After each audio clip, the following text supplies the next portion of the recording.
पंजाब के अमृतसर में अवस्थित स्वर्ण मंदिर सिख धर्म के लिए बहुत ही पावन स्थान है, बहुत ही पवित्र स्थान माना जाता है।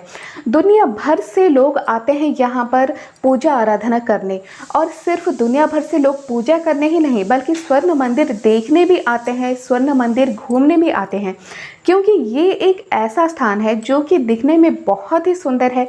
इसके साथ ही इतना शांतिपूर्ण स्थान, और यहाँ पर इतना ज़्यादा आपको पॉजिटिव एनर्जी मिल जाएगा जब आप यहाँ आएंगे। और इसीलिए तो लोग मानते हैं कि ये सिर्फ सिख धर्म के लिए नहीं बल्कि दूसरे धर्म के लोगों के लिए भी एक पवित्र स्थान है, एक पवित्र तीर्थ स्थल है जिससे हर किसी को आना चाहिए। तो चलिए दोस्तों, आज की वीडियो में हम जानते हैं स्वर्ण मंदिर के इतिहास के बारे में, उसके कुछ कहानियों के बारे में। अगर अभी तक आपने मेरे चैनल को सब्सक्राइब नहीं किया है तो प्लीज़ सब्सक्राइब कर ले, इसके साथ ही बेल आइकन को भी प्रेस कर ले ताकि मेरे आने वाले ऐसे ही रोचक वीडियोस आप देख सकें। स्वर्ण मंदिर को श्री हरिमंदिर साहिब और दरबार साहिब भी कहा जाता है, और ये भी कहा जाता है कि सिख धर्म के पवित्र ग्रंथ आदि ग्रंथ को यहाँ पर स्थापित किया गया है, इसीलिए तो ये सिख धर्म के लिए बहुत ज़्यादा महत्व रखता है। स्वर्ण मंदिर असल में एक गुरुद्वारा है जिसका ऊपरी हिस्सा सोने की परत से बनाया गया है, इसीलिए तो इसे गोल्डन टेम्पल कहा जाता है। स्वर्ण मंदिर के निर्माण कार्य को 1588 में शुरू किया गया था। सिख धर्म के छठे गुरु रामदास जी ने इसका निर्माण कराया था। उनका मानना ये था कि सिर्फ सिख धर्म के लोग क्यों बल्कि सभी धर्म के लोग यहाँ पर आने चाहिए, सभी संप्रदाय के लोग यहाँ पर आराधना करने चाहिए, क्योंकि भगवान सबके हैं, किसी एक धर्म से जुड़े नहीं हैं। इसीलिए जब स्वर्ण मंदिर का नींव रखा जा रहा था तब लाहौर के सूफी संत मियाँ अमीर से रखवाया गया था ताकि सारे धर्म के लोग यहाँ पर आ सके। ऐसा बहुत बार हुआ कि स्वर्ण मंदिर को तोड़ने की कोशिश की गई, उसे नष्ट करने की कोशिश की गई, लेकिन किसी को भी कामयाबी नहीं मिली। जितनी बार भी तोड़ा गया स्वर्ण मंदिर फिर से बना।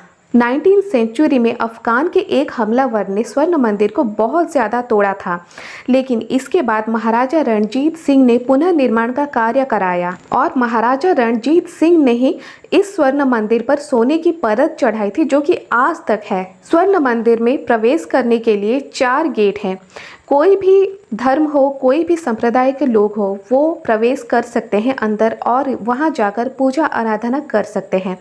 हमारे भारत में ऐसे बहुत से मंदिर हैं जो कि एक निर्दिष्ट धर्म के लिए खुले हुए होते हैं, प्रवेश के लिए होते हैं, और दूसरे धर्म के लोग उसमें प्रवेश नहीं कर सकते। लेकिन भगवान तो सबके हैं, भगवान की पूजा आराधना करने का अधिकार सबको मिलना चाहिए। स्वर्ण मंदिर में शुरू से ही सारे धर्म, सारे संप्रदाय के लोगों को प्रवेश की अनुमति थी, जो कि आज के समय पर भी है। स्वर्ण मंदिर में आपको अकाल तख्त भी देखने को मिलेगा जो कि 1606 में बनवाया गया था। इसका मतलब है कि कई साल से परमात्मा का सिंहासन। जब आप स्वर्ण मंदिर के गुरुद्वारा से बाहर निकलेंगे तभी निकलते ही सीधे हाथ पर आपको अकाल तख्त देखने को मिल जाएगा। अकाल तख्त इसीलिए बनवाया गया था क्योंकि तब के समय में न्याय संबंधी कुछ विचार करने के लिए इसका इस्तेमाल किया जाता था, और अभी के समय में सिख धर्म से जुड़े कुछ ज़रूरी फैसले लेने के लिए इसका इस्तेमाल किया जाता है। पहले अकाल तख्त मिट्टी से बनाया गया था जब इसका निर्माण हुआ था, लेकिन अभी के समय में आपको अकाल तख्त मार्बल से बना हुआ दिखेगा। स्वर्ण मंदिर आपको एक सरोवर के बीचों बीच नजर आता होगा। जब भी आप स्वर्ण मंदिर जाएंगे तब आपको उसी सरोवर से बने हुए रास्ते पर गुजरकर ही जाना पड़ेगा। ऐसा माना जाता है कि इस सरोवर का जल बहुत ही शुद्ध होता है, बहुत ही पवित्र होता है, अमृत के समान होता है। इसीलिए तो इस सरोवर का नाम अमृतसर रखा गया है, और इसी सरोवर के नाम से शहर का नाम भी अमृतसर पड़ गया। ऐसा माना जाता है कि इस सरोवर में जो भी कोई स्नान करता है उसके सारे दुख दर्द दूर हो जाता है। इसी सरोवर के बारे में एक छोटी सी कहानी भी है। बहुत साल पहले एक राजा हुआ करते थे। राजा के 5 बेटियां थी। 5 बेटियों को एक बार राजा ने पूछा कि तुम जो खाना खाती हो वो कौन देता है। तब 4 बेटियों ने राजा से कहा कि पिताजी आप देते हैं, लेकिन 5वीं बेटी ने राजा से कहा हम जो खाना खाते हैं वो सब हमें भगवान देता है, सब कुछ भगवान की देन है। तो इस बात से राजा क्रोधित हो गए और उसी 5वीं बेटी का विवाह उन्होंने एक कोढ़ी व्यक्ति से करवा दिया, और ये कहा कि जाओ और अपनी रोजी रोटी का बंदोबस्त तुम खुद करो, अब देखते हैं भगवान तुम्हें कैसे रोजी रोटी देते हैं। राजा की बेटी उस कोढ़ी व्यक्ति से विवाह करके उसके घर जाती है, लेकिन बहुत ही गरीबी अवस्था में वो कोढ़ी व्यक्ति रहता होता है। उसके पास कुछ भी खाने को नहीं होता। राजा की बेटी बहुत दुख दर्द करती है और खाने का बंदोबस्त भी करती है, भटकती है इधर उधर। एक राजघराने की बेटी बहुत ज़्यादा संघर्ष करती है अपनी और अपने पति की रोजी रोटी के लिए, लेकिन भगवान पर उसका भरोसा बहुत ही ज़्यादा होता है और उसे लगता था कि उसका दुख एक ना एक दिन ज़रूर ही दूर होगा। एक दिन वो रोटी की तलाश में इसी अमृतसर में आती है और अमृतसर सरोवर के पास बैठी होती है। उसका पति भी वहीं पर होता है। वो रोटी की तलाश में कहीं और जाती है, उसका पति वहीं पर बैठा रहता है। उसका पति देखता है, वो कोढ़ी व्यक्ति देखता है कि एक कौवा आता है और उसी अमृतसर के पानी में डुबकी लगाता है। फिर जब बाहर निकलता है तो हंस बन के निकलता है। तो कोढ़ी व्यक्ति ये सोचता है कि अगर कौवा हंस बन सकता है तो मैं अपने कोढ़े रोग को क्यों नहीं दूर कर सकता यहाँ पर स्नान करके। वो जाकर उसी सरोवर में डुबकी लगाता है और जब बाहर निकलता है तब उसका रोग बिल्कुल भी गायब हो जाता है। इस कहानी से ये पता चलता है कि जो भी व्यक्ति अपने दुख दर्द को लेकर उस सरोवर में स्नान करता है उसका दुख ज़रूर ही दूर होता है। स्वर्ण मंदिर के गुरुद्वारे में प्रवेश करने के लिए कुछ नियम भी हैं।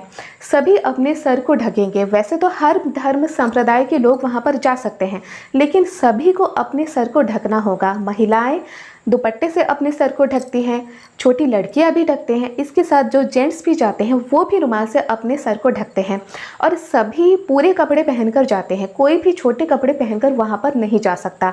इसके साथ ही जब आप गुरुद्वारे में प्रवेश करेंगे तब आप ऊंची आवाज़ से बात नहीं कर सकते, शोर शराबा नहीं कर सकते। बस यही कुछ नियम है जो कि आपको मानने पड़ेंगे।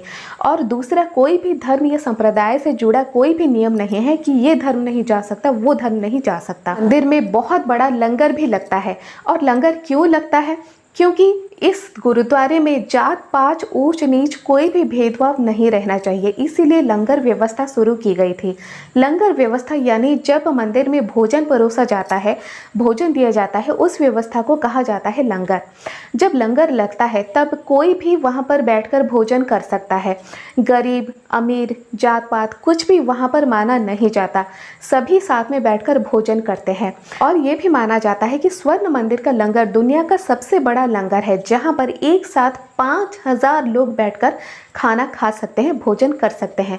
और हर दिन 30,000 से लेकर 40,000 तक लोग यहाँ पर भोजन करते हैं। स्वर्ण मंदिर अमृतसर के बीचों बीच अवस्थित है। अगर आप कभी स्वर्ण मंदिर गए हैं या फिर जाना चाहते हैं तो आपको घूमने के लिए वहाँ पर बहुत कुछ मिल जाएगा, क्योंकि शहर के बीचों बीच है, इसीलिए आसपास आपको अच्छे अच्छे मार्केट भी शॉपिंग करने के लिए मिल जाएंगे। और भी बहुत से गुरुद्वारा है आसपास जिन पर आप जा सकते हैं। इतिहास में आपने जालियांवाला बाग के बारे में ज़रूर ही पढ़ा होगा, जहां जनरल डायर के आदेश पर गोली चली और बहुत से लोग मारे गए। अमृतसर के स्वर्ण मंदिर के पास जालियांवाला बाग भी है, जहां पर आप देखने जा सकते हैं और इतिहास के पन्नों को पलटकर भी देख सकते हैं। तो दोस्तों, आज की वीडियो में मैंने आपको स्वर्ण मंदिर के बारे में कुछ जानकारी दी। अगर ये जानकारी आपको अच्छी लगी, एक लाइक ज़रूर कर दें, शेयर करें अपने दोस्तों के साथ।